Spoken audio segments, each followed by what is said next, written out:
Hi friends, it's Miss Martin. So I told you I was gonna do like a summative reminder of how to do all operations with decimals. So here comes that reminder. So we're gonna go through all the operations: addition, subtraction, multiplication, and division. Okay, we're gonna do it quick, but here we go. So the first one we're gonna talk about are adding and subtracting with decimals. They have the same 3 steps, okay? Step 1, line up the decimals and add placeholder zeros if needed. So, meaning that these two are uneven, so I'm going to add a placeholder 0 to make them even. Boom, easy. Step 2 says add or subtract regularly, okay? Here, I'm adding, so I'm gonna go 0 plus 7 is 7, 6 plus 5 is 11, carry the 1. 1 plus 2 is 3, plus 3 is 6. And then here, 1 plus 1 is 2, okay? And then, of course, our last step is very simple. Drop the decimal down into your sum or difference. Here's my decimal, boop, boop, bring it right down, there. All done. So, 1.26 plus 1.357 is going to give me 2.617. There's my sum. Done. All right, let's look at it when it's subtraction. Now, first step, still the same, right? Line up the decimals, add placeholder zeros if needed. Okay, these ones are a little off. I got to add a placeholder 0 right there. Now, the only thing I want to remind you is that placeholder zeros on top mean that you will need to regroup when you're subtracting. Only when you're subtracting. We could see that when we're adding, it doesn't make much difference. But when we're subtracting, it will make a difference. So, as we add or subtract regularly, we're going to subtract. We're going to start here with 0 minus 6. Uh-oh. More on the floor. Go next door, right? Go next door. So we're going to have to borrow. That 6 is going to become 5. 0 is going to become 10. So, 10 minus 6, that's 4. 5 minus 2, that's 3, and 2 minus 1, well, that's 1. And then same last step, right? Drop the decimal down into my difference, right? When I'm subtracting, it's the difference. When I'm adding, it's the sum. When I'm subtracting, it's the difference. So, write down. There we go. So our answer is going to be 2.6 minus 1.26 gives us 1.34. There is our difference, okay? So that's the first one. Let's move on to multiplying with decimals. So now when we're multiplying with decimals, 3 steps again. Not very hard, but let's walk through them.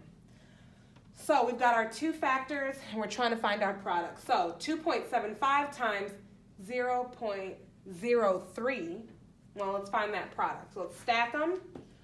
And our first step says, count the decimal places in the problem and remember them.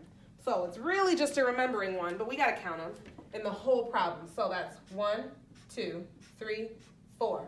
So I like to, most of you know that, take a 4 and put it in my brain. I know I got a little sloppy on there, sorry. But I like to take the 4 and I like to put it in my brain. I keep it to the side so I know when to add it in later. All right, that was step 1. Step 2 says multiply numbers regularly. Now, what a lot of friends still do is they see this number as 003. Well, if I'm multiplying them as if they were whole numbers, that would just be the number 3, right? So when I multiply it, I'm going to go 3 times 5. Well, that's 15. Carry the 1. 3 times 7. Well, that's 21. Add 1 is 22. Carry the 2 this time. And then 3 times 2, well, that's 6, plus 2, which is 8. Okay? Now, here's where the fun part starts. Our last step is put the same number of decimal places back into the product. Well, we know how many decimal places we had in the problem, right? We remembered it. I put it as 4. So here is the trick. I'm going to take this 4, and I'm going to put it back, but I need to make 4 places. So 1, 2, 3, 4. So the little note we want to make note to ourselves is, again, add place, you know, I like to call them place maker zeros if needed. Okay, so in order to place my decimal, I need 4 places. Well, my decimal definitely goes there. That's just what it is because I need 4 places. But I need to add a place maker 0. Okay, so that's going to go boop right there. Okay, so my product, when I come up here, 2.75 times 0.03 is going to be 0.0825. There we go. All right, so now we've got that first one done. Let's look at another example, okay? So here I have 3.12 times 1.7. Well, those are my factors, so I'm going to stack them.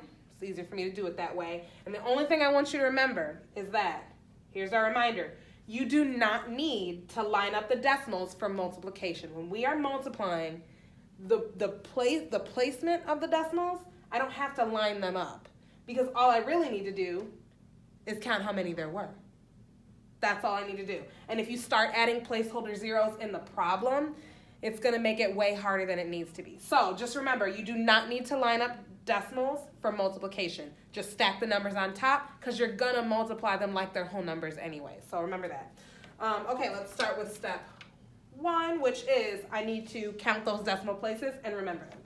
Okay, 1, 2, and 3.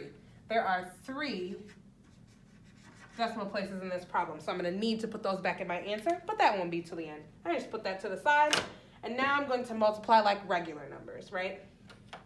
So this is a 2-digit number. If it was a whole number, right, it'd be 17. So I am going to have 2 partial products before I get to my final product, so note that. 7 times 2, well, that's 14. Carry the 1.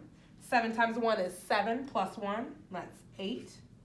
And then 7 times 3, 21. So 1, 2. There we go.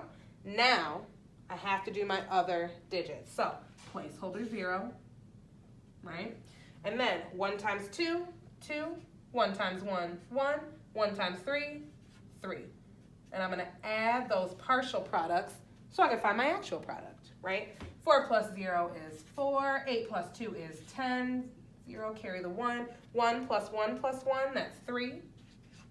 And then 2 plus 5, goodness. 2 plus 3 equals 5. Okay, there we go. Now that I've got my product, I still need to do step 3. I need to put the same number of decimal places back into the product. And we'll see if we actually are going to need any placeholder zeros. We may not. We'll have to see. So we need to have 3 in our answer. So I'm going to put a little arrow, show what's happening to it.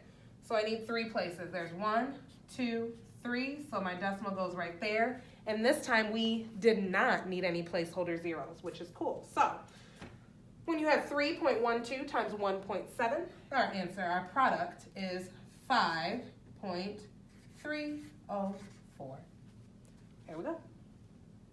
All right, that is multiplying with decimals. Let's do our last one. It's been a while since we have divided with decimals, but here we go. Dividing with decimals, we've got our dividend as the first number, our divisor as the second number, and of course our answer was called the quotient. Now when we write it, the dividend, which is the first number, no matter what it is, whether it's bigger or smaller, because sometimes we have fractions, the dividend, which is the first number, always goes inside the box, and the divisor always goes on the outside. So that's how we set it up, and our quotient's going to end up on top. When our divisor is a whole number, well, it's super easy. There's only 2 steps. The first step is move the decimal point up into the quotient. Whoop, I already did it. I meant to do it with you, but I forgot. I'm sorry. I got ahead of myself. Got excited. I just take that decimal, boop, and I move it right up into the quotient. And then step 2 should sound pretty familiar because you're just going to divide regularly. We're going to divide exactly how we usually do. 2 goes into 3 1 time. And take away that 2, I get left with 1. Okay? Now I'm going to bring down the next number, which is a 2. Now I'm going to say 2 goes into 12. How many times? That's 6. So 6 times 2 is 12. That's 0, but I still got another number. I need to bring 8 down, okay? 2 goes into 8, 4 times. And 4 times 2 is 8.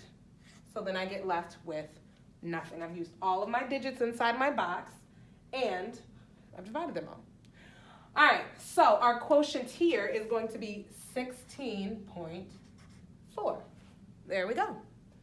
Now, there are a couple of extra steps when the divisor is a decimal, meaning the second number or the number outside the box.